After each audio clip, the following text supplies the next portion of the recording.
You ready? Mm-hmm. I'll probably screw something up this time. I'm sorry. No, it's good. That's what I'm saying. Like, it's not. I don't know what to do like while you're talking. Do I look at you or do I look at the camera? I don't know. Look anyway. Okay.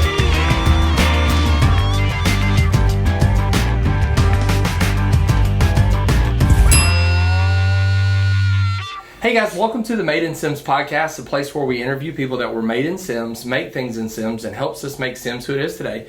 I'm Kenneth Havens, and today I'm here with Miss Emily Tidwell, the recent award winner of the 30 Under 30 for the National Real Estate Association? Yes, National Association of Realtors. Okay, I knew I was going to screw that up. If you will, tell me a little bit about it. Okay, so I found out after I won it that I'm the only one of two who's ever won it for the state of Alabama. Wow. And it started in 2020. So in 22 years, there's only been two people from the state of Alabama. And I was super proud to represent you guys in the state of Alabama from little old Sims, Alabama, I guess. Sims, Alabama. And I was actually the only one this year who won it from Alabama, Mississippi, Louisiana, and Georgia.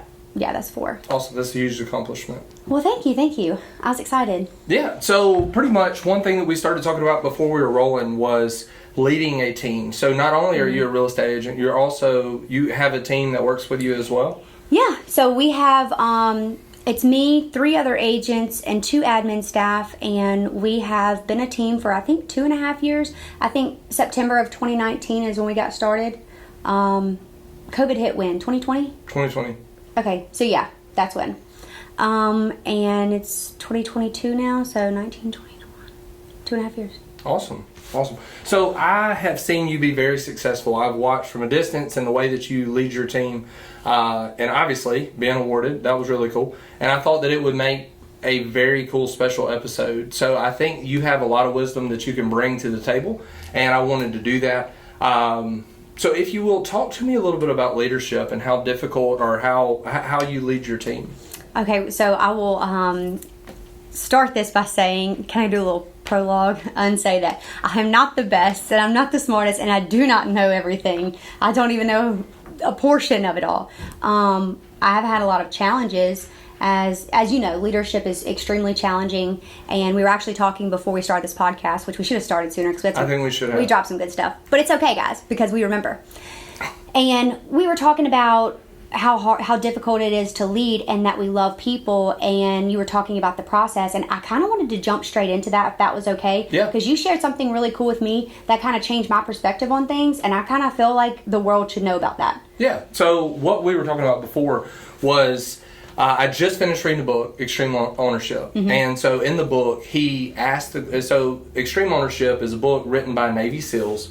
And they were talking about, they asked, do you love people or the process more? And one thing about me is I love people. I love the community. That's one reason why I do the podcast. People ask all the time, why do you do the podcast? Is it a hobby? It was kind of an idea for a marketing tool, but I really enjoy being able to give back to the community. Yeah. So one, highlighting their businesses, highlighting different events that's coming, or bringing wisdom to the table, and that's what I wanted to do today. But in the book, he asked, do you love people or the process more? So when I answered the question, I said people. But one of the things that it talks about in the book is you have to be able to get to the point where you love the process just as much or more than you love the people. And the example that it gave was... What book was that called? So Extreme Ownership. Okay. And I think it's written by 3 or 4 Navy SEALs, so it's obviously extreme. But one of the things that he talks about in the book is if the ship is hit with a torpedo and the ship is starting to sink, mm-hmm. your best friend is on the other side mm-hmm. of the manhole. Will you have enough strength to shut the manhole with them on the other side, knowing that they don't have enough time to get out? Right. And answering the question, a lot of times my answer is no. But the problem is, what he was talking about in the book is if you don't shut the manhole, the entire ship sinks. Right. So through that, in your business, when the torpedo hits the ship, and you've got a problem. And it will. It's not about coming. If, it's when. It's when. Right. And dealing with it sometimes is...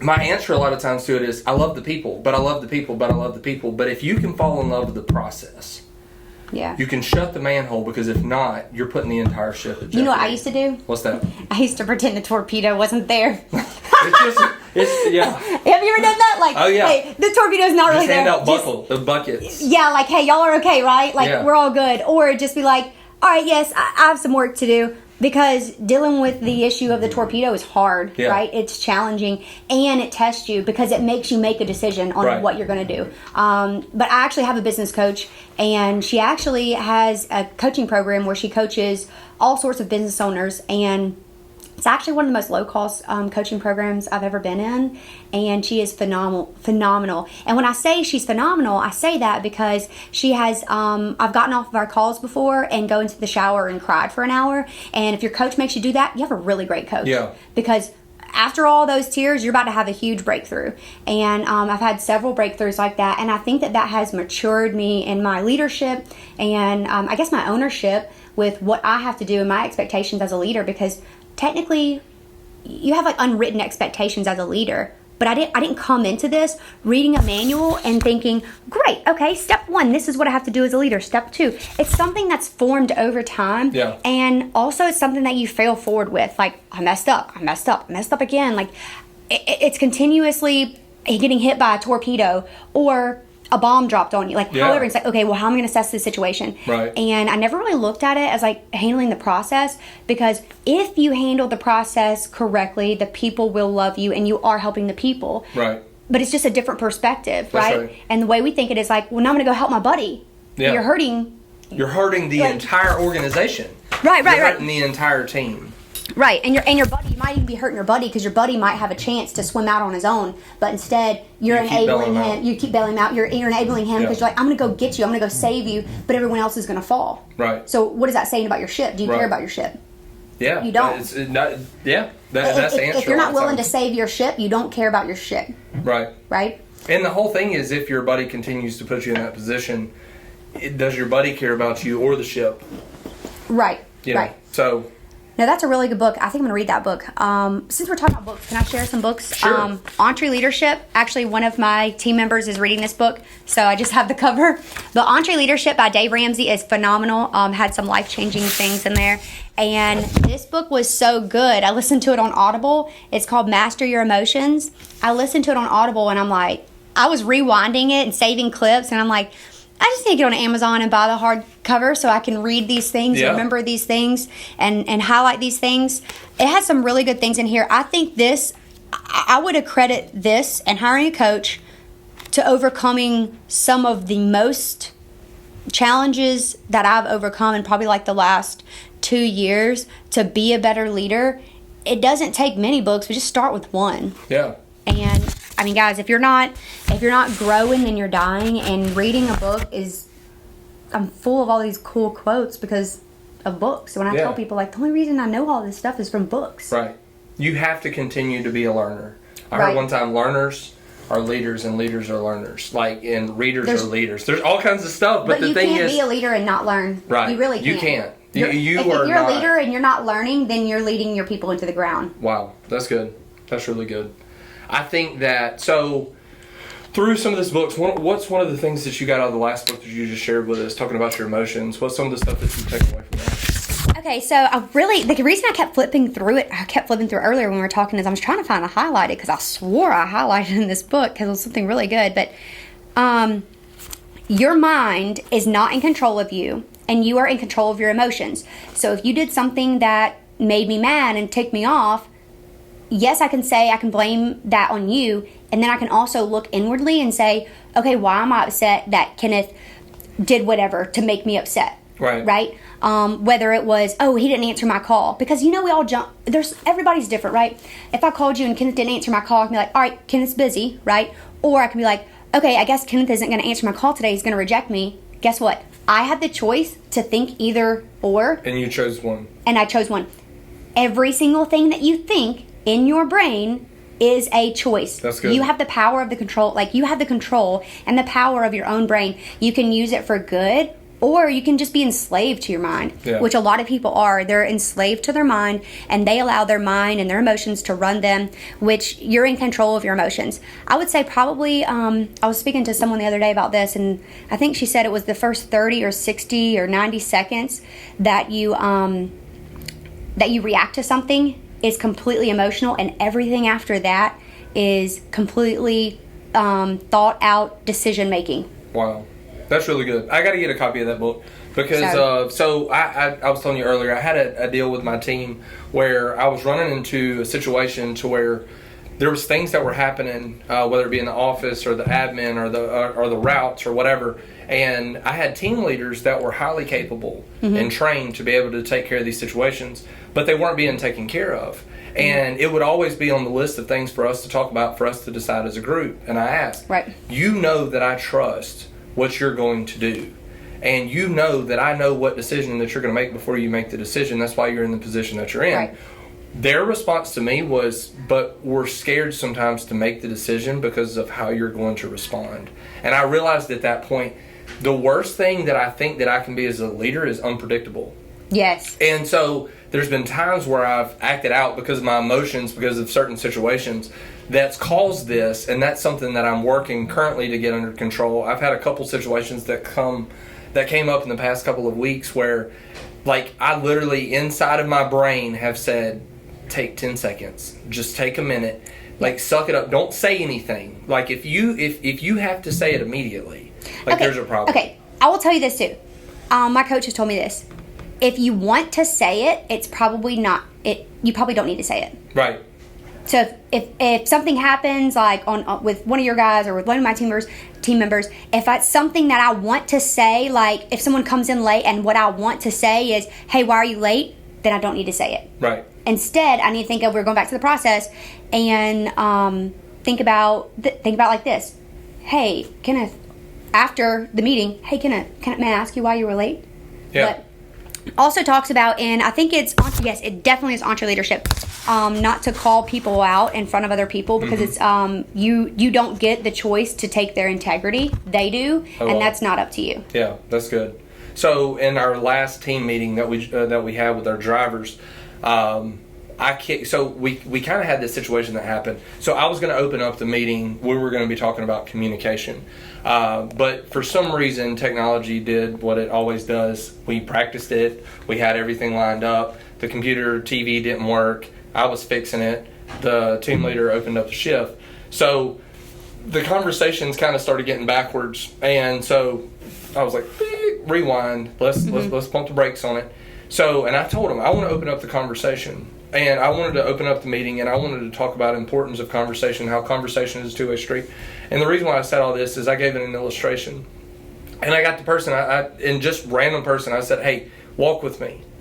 I took steps and they followed me. I turned around and they come back. I explained what we were going to do beforehand. So I asked them to put their hands up. We put our hands up like this. And as soon as they done this, I started pushing, and immediately they started pushing back. Mm-hmm. I didn't have to give any instructions to push back. Right. Naturally, they were pushing back. So it was explaining the fact of when the power of communication with your team. When you communicate what we're doing before we start walking, when I turn, you turn. Mm-hmm. But when you immediately come out of the gate and start pushing on people, talking about when they come in, why were you late? And it's humiliated them in front of the team. When you push, naturally they're going to push back. And talking about communication, did you know that, or conversation I would say, did y'all know that those who ask the questions control the conversation? Oh, that's good. And that's extremely powerful, because when I'm sitting in here and say I'm interviewing you, and this is how, let's just role play this for a moment. Kenneth, what do you do for a living? So I own a sanitation company. Okay, great. Do you love it? Yeah, I do. I actually enjoy what I do.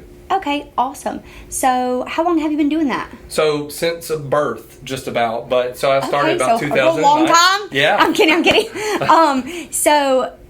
Okay, that's me asking the questions. Okay, then I'm going to say, how do you feel about leadership? And I can ask you this question, how do you feel about leadership? Tell me about a time. That's a very great one for leaders. Tell me about a time when, right? Because you get them to think about a time. Right. But if I just came to you and said, hey, Kenneth, tell me about yourself.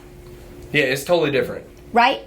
Who's controlling the conversation? Right. You are. But if I'm asking the questions and leading down where I want to go. That's right. And then in that, you self-discover. So say you were late, okay? And I guess this is to business owners and leaders. So say you were late, right? So one way I can talk at you or talk to you. I can say, hey, Kenneth, you were late. That's in our company policy, and that's something I won't tolerate. So you're going to get a write-up, and I just want to let you know that, okay?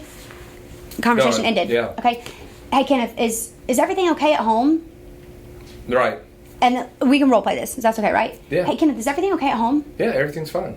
Okay. Everything's okay with your family and everything? Yeah, everything's good. Wow, what's up? Okay. Well, I was just checking. I know you were 5 minutes late, and you've been late a few times. I just want to make sure everything's okay at home and your personal life and everything. Yeah. Okay. So it's not a problem for you to be at work on time?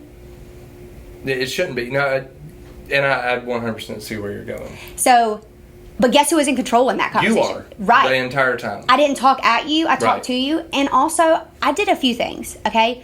I made Kenneth realize I really need to find another word for this because as a leader, your words are powerful. I didn't make you feel dumb, but I kind of made you feel dumb, right? Yeah. Because I'm asking about your family life, and you're like, why is this girl asking about my family life? Like, everything's fine. Again, well then why? So you can come to work on time, right? Right. Yeah. And then you're like, okay, I'm like, I don't have anything. Like, are you basically saying I'm a loser? Yeah. No, I didn't. You did. Right. Does that make sense? Yeah, for sure. So you dictated, you were able to lead the conversation, but Right. you allowed the other person to realize that they had a problem. It's to self-discover. Yeah. So now, I mean, what I felt like saying is, I understand the policy is for me to get here on blah, blah, blah, blah, and that's something I'm going to work on. So now I've set action steps in myself because of your leading. And you guidance. told me what the company policy was and like that, and you told me that you're going to be held accountable. I didn't have to tell you what the company policy was, That's and right. I didn't have to tell you to come to work on time. You told me you were. That's right. So then that puts that talks about extreme ownership. That makes them feel like they owned up for their mistake rather Right. than just talking at them. Because if you just talk at them, hey, you're late, you're getting a write up, that gives them zero opportunity to take ownership of their mistake. Yeah. That's good. Also, I'm reading a book too. This one's real long, so I'll kind of take on some breaks between it. It's called Radical Candor, and it's written by a girl who was I think the CEO of Google. Okay. And who is the really big guy of Apple? What's his name? Steve Jobs. Steve Jobs. Sorry, y'all. Sorry. As a leader, I should know. And she talks about how Steve Jobs handles his leadership because I think she worked under him too. It's just a really good book. It's called Radical Candor. That one teaches me a lot. The girl's voice, you just have to get over it though. Right. You talking about an Audible? Yeah. See, that's the thing about kinda Audible. I high-pitched. love Audible, and I thought that I listened to it a lot, because I don't listen to the radio much, and so I'm either listening to a podcast only or some sort of book. But I randomly had this guy, and he was like, "So you listen to Audible?" And I was like, "Yeah." He was like, "How much do you listen to it?" I'm like, "All the time."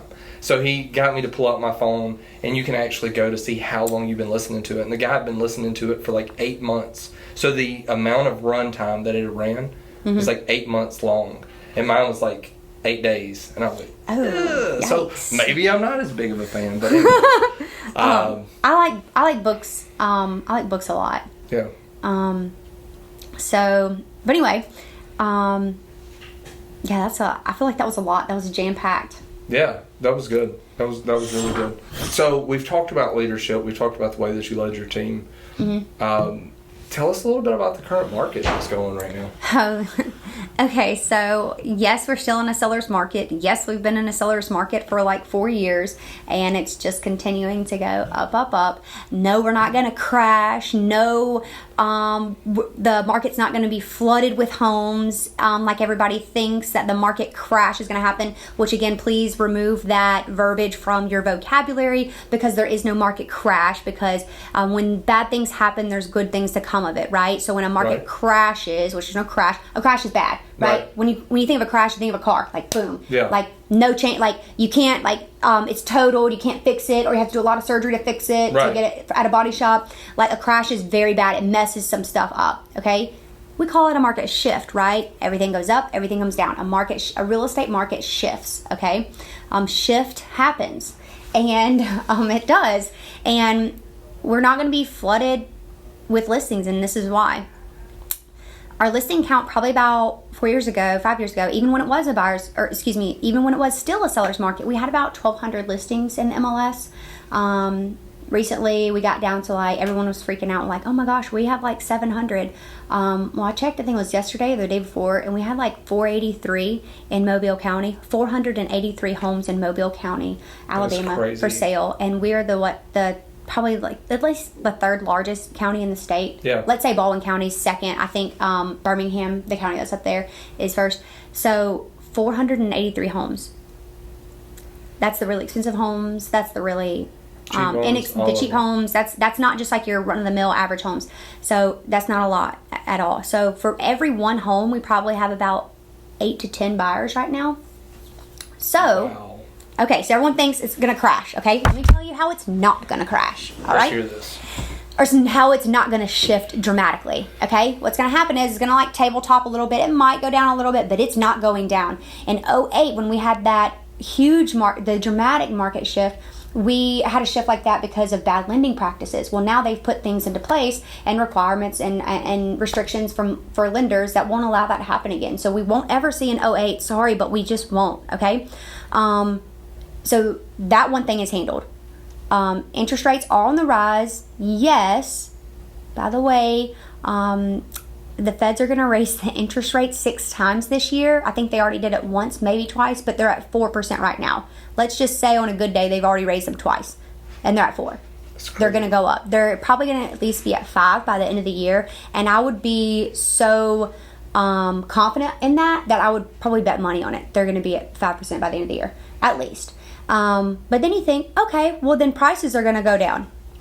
Not really, because guess what? We have such an extreme demand. Here's the supply. You don't just revert. That doesn't happen. You have to come up and you have to meet that. And it slowly, we don't just flood the homes with the market. If they had all those foreclosures that released, then they might. But guess what? They're not, because they also passed legislation that won't allow the banks to flood the market with the homes, and they have to, it's something to do with, I heard it from someone the other day, shadow something, some sort of legislation that allows them to only put the homes on the market little by little by little. You've seen a few foreclosures. I've honestly only seen like maybe 10 foreclosures in the last year. Right. Because they're coming little by little. So if that's happening, and we're not and we just had record real estate sales in the last 2 years. So everyone who just bought a home, they're probably not going to sell again unless they have like they have to relocate for work or something. So if you're just like all the homes in Mobile sold, you're probably going to have a low percentage of sales the next year, right? Right. So again, that's why we're not going to have what you think that we're going to have. It's going to be a different kind of shift.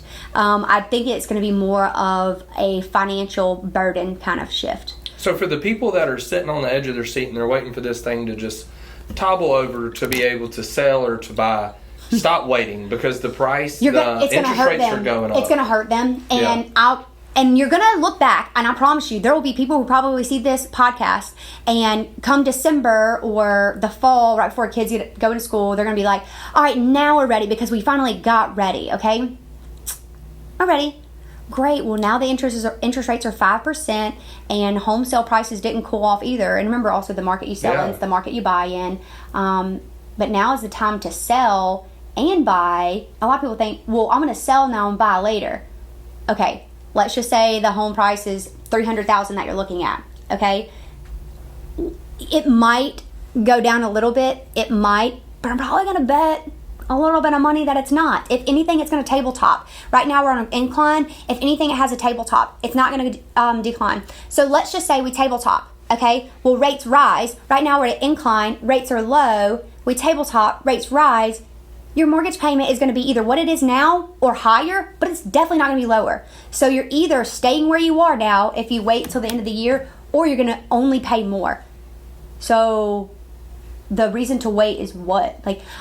If you guys want to move within a year, you better do it now, because you're going to look back at this podcast and regret it. And I'm going to be pulling my hair out, because I'm going to regret it that you didn't do it either. Because I don't want to see people have to make an uncomfortable financial decision or get into a financial burden. And that's what I meant to say earlier about financial burdens, because maybe you're like growing your family and you're moving out of that $150,000 or $200,000 house into your next home, and you're like, there's no way, Emily, like, we're busting at the seams, we have to buy, or you're getting relocated for work. Right.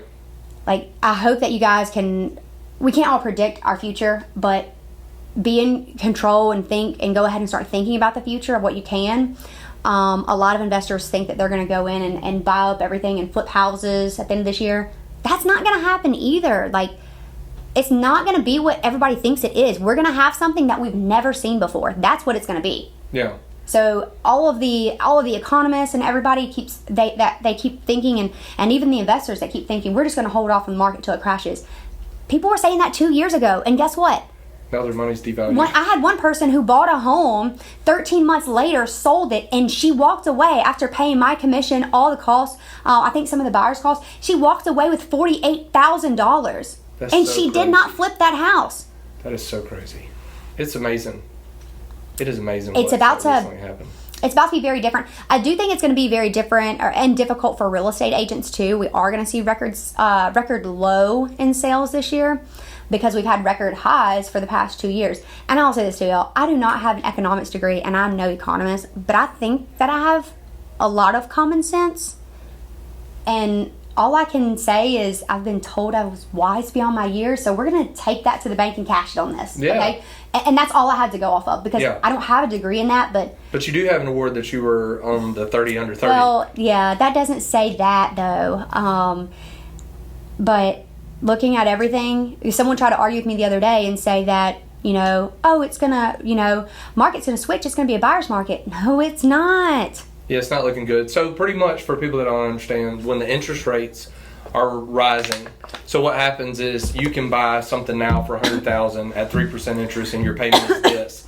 Okay, Sorry. So if the same house is $100,000 in a year and the interest rate is higher, you're able to buy less house on a monthly payment than what you are, because of, and at the same time, if the price of the houses don't go down and the interest rates go up, yeah, so it kind of puts you in a higher bind. Okay, so actually I have a great example, because I was just standing outside of a listing I was showing to my buyers, and our budget, we just got approved up to $220. Okay, at first we wanted to stay around like $160, $170, and at $220 our estimated payment I think was like $1,100 or $1,200, and we got an estimated payment on this house we were about to put an offer in. Rates had risen 0.5%, and the offer we were going to put in was for $192, and the monthly payment was $1,281. So, or no, it's $1,281 or $1,381. But we just gotten a payment estimate for $220, around $1,200. So Yeah, that means that means it went down $30,000. Essentially their budget, because that's kind of what their budget was. Their budget went down $30,000 in one day, or maybe it's like 1 week, because of interest rates. Y'all, that was 0.5%. That's crazy. $30,000, 0.5%. We're at 4 right now. We were at like the lowest I could find. It was like 3.5, and now we say we're going to be at like minimum 5. So what is that? $30,000, $60,000, $90,000? Yeah, that's crazy. Below what they're looking for. It's gonna make a huge impact. I don't really know like what it looks like. I do know this: if there are any people out there who wants to buy land, or any developers who want to build a subdivision, building right now would be like, if we could have more people build. We only have a few builders in Mobile, Alabama, but if you could just build like a spec home and sell it, like, you could make money, you could help a family, you could change a life. It'd be a win-win all the way around. You could put somebody into a home. Anybody who's ever wanting to invest in storage units, now's the time to do that, because they're all full too. So they're all full because we've all moved back home to our parents or our in-laws' house, because we don't have anywhere to go right now because we can't find a house, and we sold ours. Smart. So That's smart. If there are any investors listening to this, get with me or Kenneth, if you don't know my information, and see how you can invest to be a developer, a builder, or buy and own a storage unit or build one. That's awesome. So what we're going to do is we're going to put all your information right here on the screen. Okay. Cool. So if you will, tell people how they can get in contact with you if they're looking to list a house, buy a house, or just be part of a team and looking to get into real estate. Yeah, so you can call me or text me. If I don't answer my phone, I'll respond back to your text. Or you can email me, but it's probably better if you text me, maybe, because I'll have a record of it. The phone call, it's like gone out of my memory. You know how it is. And if it's like super early in the morning, I'll probably be in meetings or time blocking. Time blocking is important. Okay. And I'll be time blocking all of my lead generation and lead follow-up with my people. So, yeah, if I don't answer, just call me or text me.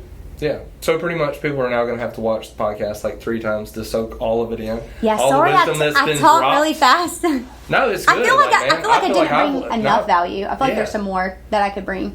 Yeah. If we had time. We got time. All right, so before we wrap this thing up, give me one item of value whenever it comes to real estate that you think that would be helpful. I would say, well, the biggest question we're getting right now is, I was telling Kenneth earlier, like, now is the time to buy and sell. And a lot of the question I mainly get is, okay, I want to sell and I want to buy and I want to take the equity out of my home and put it into my new home. How do I do that? Where there's actually like multiple ways we can do that, and not just moving in with the in-laws, but if you can, that's great too, right? Yeah. If you have that opportunity, that's a number one question I ask everyone when I go to their home.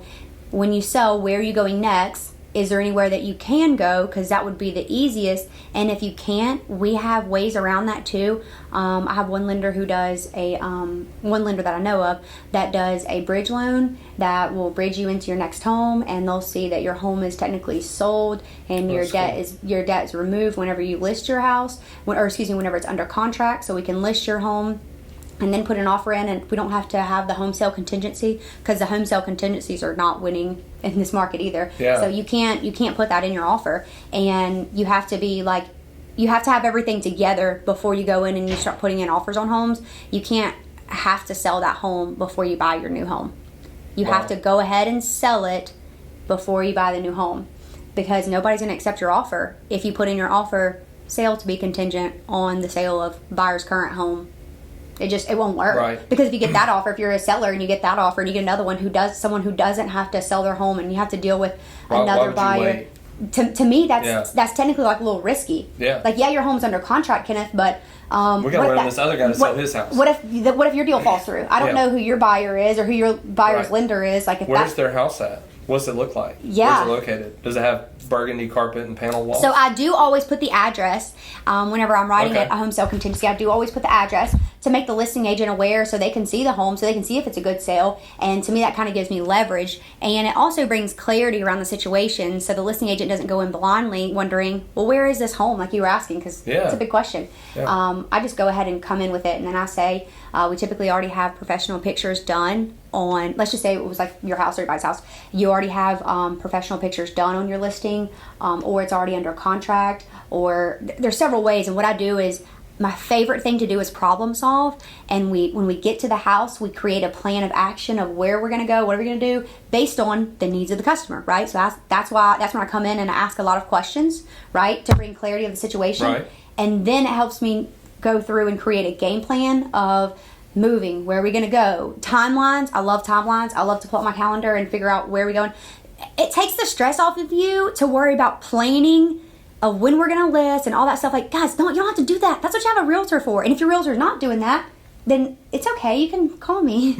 No, not that. It's actually, if you have a signed agreement with another real estate agent, you should not be talking to other real estate agents. That's actually illegal. Yeah. So that's helpful. I had no idea about the bridge loan. So they have bridge loans. They can do, like, you do a rent back scenario. You can do like 3 days possession after closing. Like, guys, there's so many options. And if you haven't thought about all these options, or if you're afraid and you think that there are no options, like, call me, because there are. Yeah, that's awesome. And there's usually like one specific option that fits the needs of one customer more than the other. So that's why I like to sit in person and go over everything with them. Yeah, I think that's super helpful. Thank you so much for being on here with me today. Thank you so much for watching the Made in Sims podcast. I'm Kenneth Havens. This is Emily Tidwell, and check back for more content. Thank you.